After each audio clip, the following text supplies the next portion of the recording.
Hey guys, it's Binu again after quite some time. I've been obsessed with Arcane ever since it released, and I started this project of Ekko, my favorite character from the show, a few months back. But this video got delayed with some other client work we had to do, which you will be seeing in the near future as well.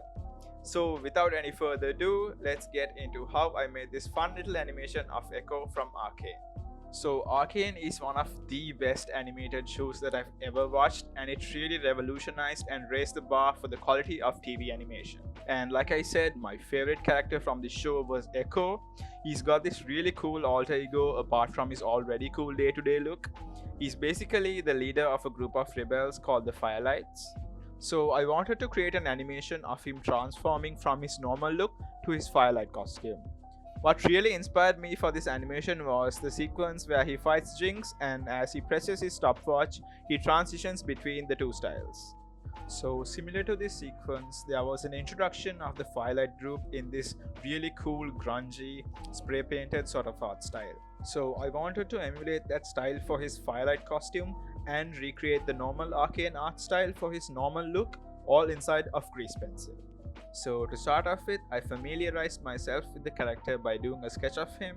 I also drew a few faces of him as well in a slightly simplified 2D art style. And then I created a storyboard on how the transition would happen of him using his stopwatch to transform himself into the Firelight outfit.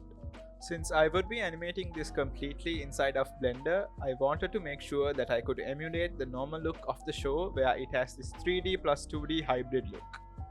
So I did a style frame of Ekko using Grease Pencil's default brushes, and the one I used mostly for this drawing was the Text Wet brush. And after I was satisfied with the outcome, I was ready to start animating. And huge thanks to Sketchfab for sponsoring this video. Sketchfab is a super cool site with a huge library of 3D models and assets accessible for everyone. And not just that, it allows you to upload, buy and sell all kinds of 3D assets easily. So don't forget to check out Sketchfab for all your 3D model needs with our link down in the description.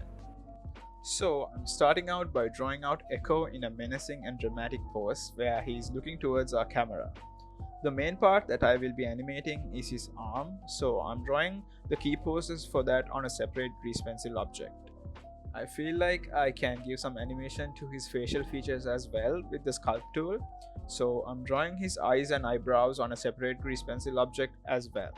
And I'm animating his arm so that it looks like he's bringing his arm up and pressing the button on his stopwatch. And after the sketch for the first look is done, I'm creating a new grease pencil object and starting it off at about the 50th frame. So now I'll be sketching out the Firelight costume on this object. I'm still keeping the normal look underneath with the opacity lowered so that I can align all his features correctly to the previous look. And after his key poses are down, I'm animating the in-between so that it looks like he's bringing his arm down as he presses the button on the stopwatch. After the animation is done, I'm starting coloring on the first part. I'm putting down the base colors on new layers on their respective grease pencil objects, and then before going into detail, I will be coloring the background so that I'm sure Ekko's colors go with the background well. Afterwards, I'm adding shadows on Ekko by creating a new layer on the multiply blend mode and painting with a black material on a lower opacity to add more depth onto him. With the shadows done, I add some rim lights and highlights onto him on a separate layer to make him really pop from the background. And then in similar fashion, I'm coloring the arm on its separate grease pencil object, but this time I'm coloring each and every frame of the movement. With that, I'm adding the shadows and highlights on his left arm as well. So now we are done with this first look and we can move on to his cool Firelight look. So like I mentioned earlier, I'm gonna make this part in this graffiti-like art style.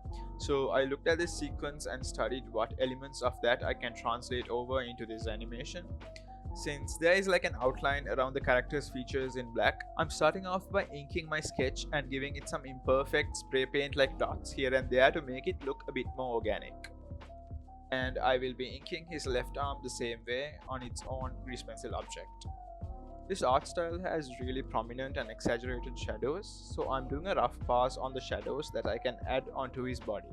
On top of this rough pass, I am coloring in the shadows with black using the ink pen rough brush as it has some organic variation to it. And again I repeat the shadows on his arm as well, and now we've got a nice looking silhouette like look for his outfit. But now we gotta add some colors as well. Mind that this art style has muted colors compared to the previous style, so I'm bringing in a reference image and picking the colors to use on him. And I just fill everything in with flat colors. I also add a little bit of shadows similar to the way I did earlier to add a bit more depth to it. After I'm done with Ekko, I'm gonna emulate the grungy sort of backgrounds they had in the sequence. I'm starting by giving it a dark grey base and drawing a white outline around the character. And I'm adding some splatters and brush strokes in different colors used in the original sequence. With the paint splatters done, I also animate some paint dripping from these. I do this on separate layers on the same grease pencil object, and we are pretty much done with the animation. Finally, I render it out and import it over to Premiere, and I create this flickering effect by chopping up parts of the two sections using the razor tool and duplicating and alternating them to create a transition. And then I add some sound effects and music, and there we have it.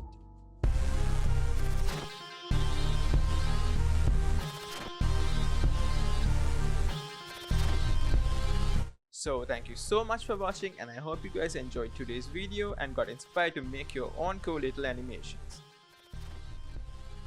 Big shout out to our awesome patrons on Patreon for supporting us. So if you want us to keep making more cool videos for you guys, you can go support us over there. And like I said before, we got a Discord as well where you can hang out with us and other creatives and share all your cool work with us. So don't forget to like, subscribe and comment what you thought about today's video. And have a great day, and we'll catch you guys on the next video.